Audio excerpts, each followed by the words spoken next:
What should be a peaceful time of retirement has turned into one big headache for one Brooklyn resident who says that construction happening in the home next to hers is causing extensive damage to her home.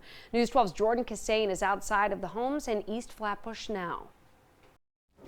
Grace Hackett, who lives at 684 Hawthorne Street just behind us, says that construction that's happening at 680 Hawthorne Street right next door is causing cracks to form in her walls, and she's worried about what might come next if the construction isn't handled properly.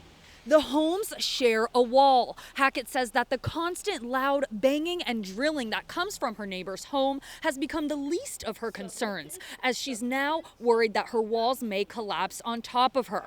Take a look at these cracks in the walls of Hackett's son's bedroom. She said they showed up shortly after major construction began in her neighbor's home.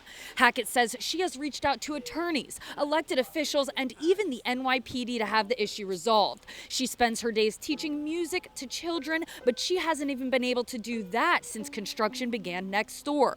According to Hackett, the Department of Building says that despite numerous attempts, they've not been able to enter the 680 Hawthorne Street residence in order to assess what sort of permit is necessary for the level of demolition they're working on. Meanwhile, Hackett says her home and her life are in jeopardy. I live in an attached building, and the person next to me bought the home, gutted completely the home, and now is trying to restore it after the demolition by destroying mine.